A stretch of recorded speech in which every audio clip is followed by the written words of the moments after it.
What makes you feel connected to another person?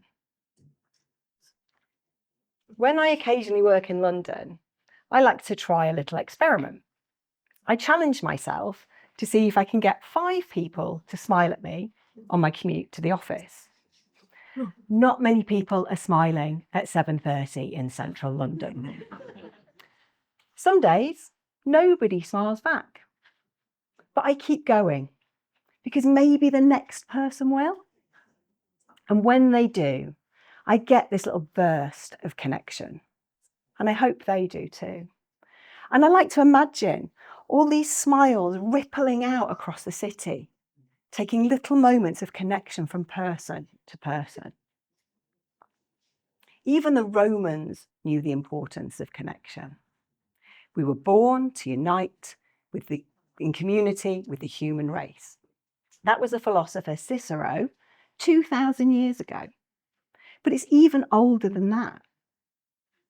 Before civilization, before agriculture, even before written language, we knew that we were safer together, that we were better in a group than on our own, because every successful civilization has been built on community and connection. So it's not just a nice idea, it's a survival skill. And yet here we are. In the UK, 1 in 4 adults say they sometimes feel lonely. And over half of 18 to 24-year-olds often feel lonely.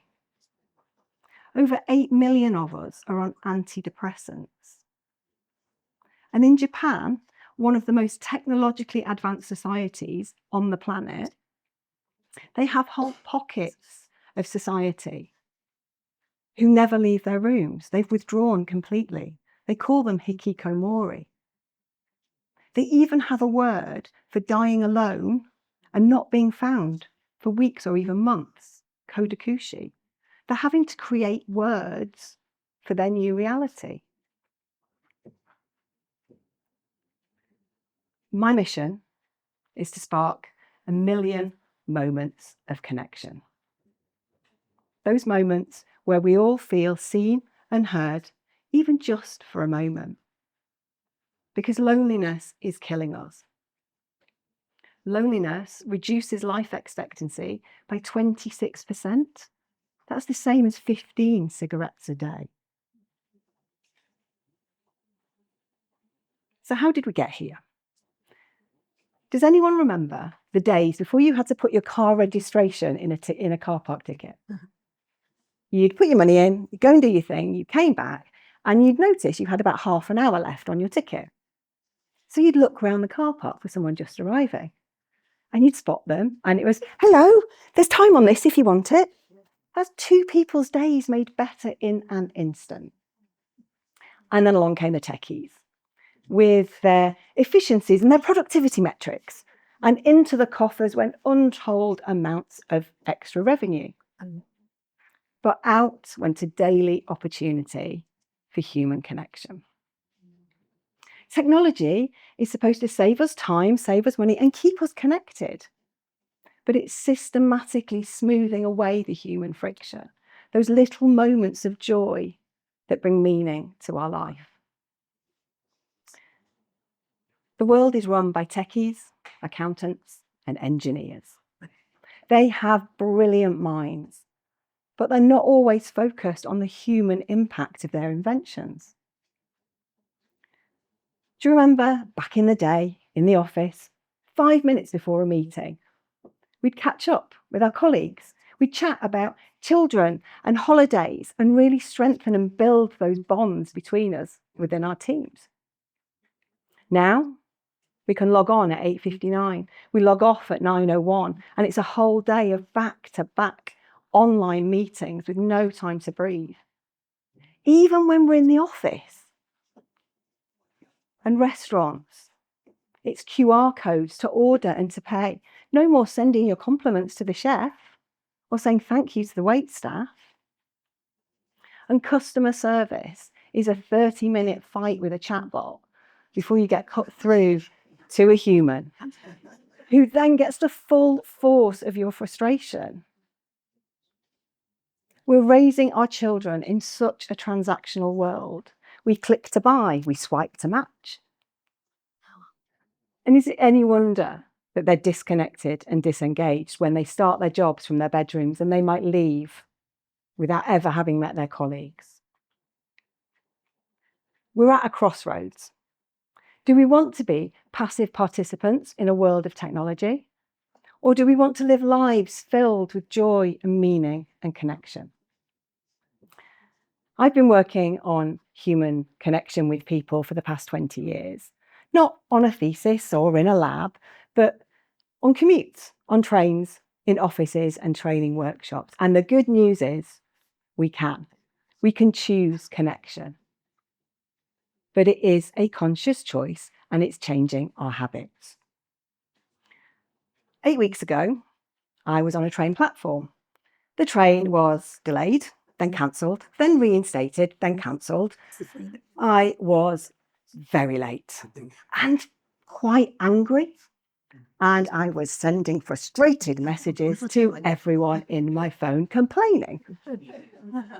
And then a woman who'd been standing on the platform the whole time came over and asked me a question about my dress, this dress, actually. And we just connected. We chatted all the way to London, 45 minutes. We've exchanged numbers. We're meeting for coffee. Now, she didn't have to ask that question. I didn't have to answer. I could have given one word and gone back to my really angry. But we didn't. We chose connection. Because we're all waiting for permission to connect. And nobody's going to give it to us.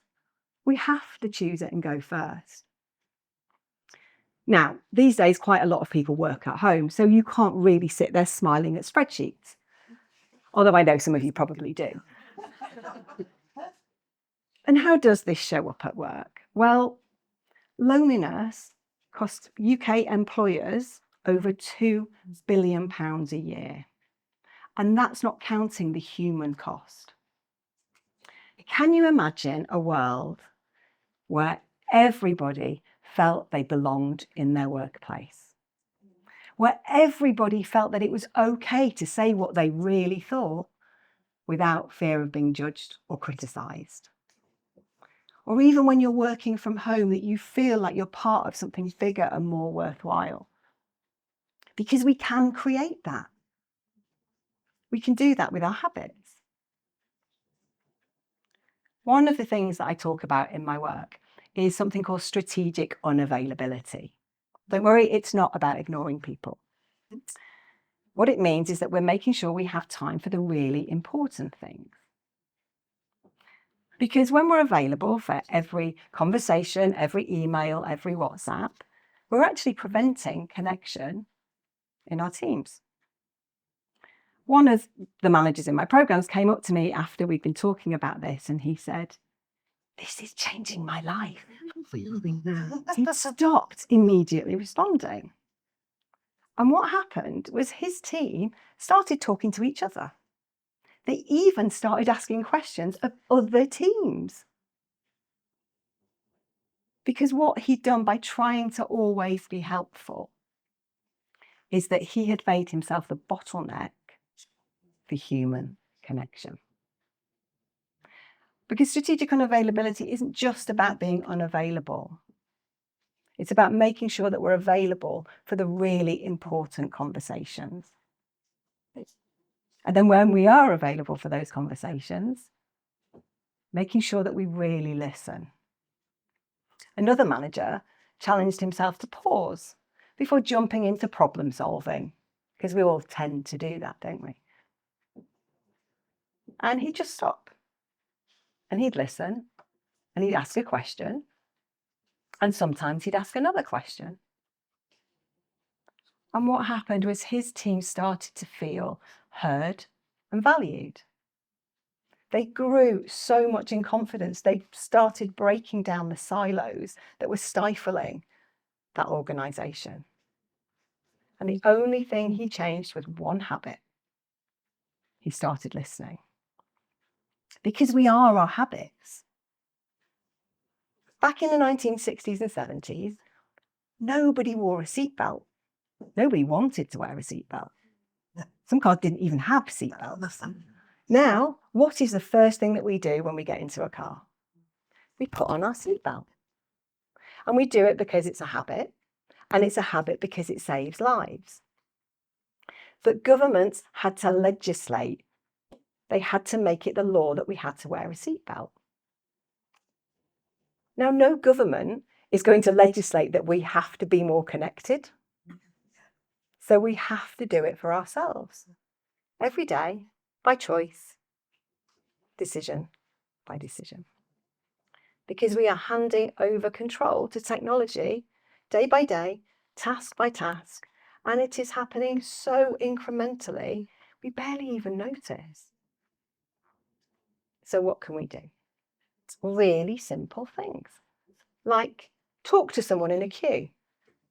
Ladies, we've been doing that in the bathroom for generations. We're all good at that one. And connect with someone that you haven't spoken to in a while, just to say hi, to let them know you're thinking of them. We can spend our money in restaurants that have waiting staff rather than QR codes, because every single penny we spend shows organisations the world that we want to live in. And at work, we can do things there as well. We can build 5 minutes into an online meeting just to give people time to chat. And when we do catch up with people one-to-one, it doesn't all have to be tasks, deliverables, outputs. It can be, how are you? How are things going? We can celebrate collaboration, where people who work together create something so much more than they would have done by themselves. And we can help people with something that may not be our job, but we know how much difference it would make to them. All of these tiny little habits, tiny little repeatable steps. Because when we prioritize interaction over transaction, we enable connections that can change everything around us. And you can start right now. You can start today. Not right now. Not right now. After this session is finished, you can go out and see how many connections can you make today. I've been doing this for 15 years. And as I said, my mission is to spark 1 million of those connections, tiny moments where someone feels seen or connected, even just for a moment. And you know the best thing? It doesn't cost a penny. As I said, I've been doing this for 15 years. Some days it's really awkward. Some days nobody smiles back. But some days I have a 45-minute conversation on a train and I remember this is why I did that. Because that lady didn't have to choose to talk to me. She made that decision and I chose to engage. Those managers, they recognise that one tiny habit can have such a big impact. Because if we want the world to be a warmer, kinder, more connected place, we have to behave as if it already is. Because technology won't save the world, humanity will.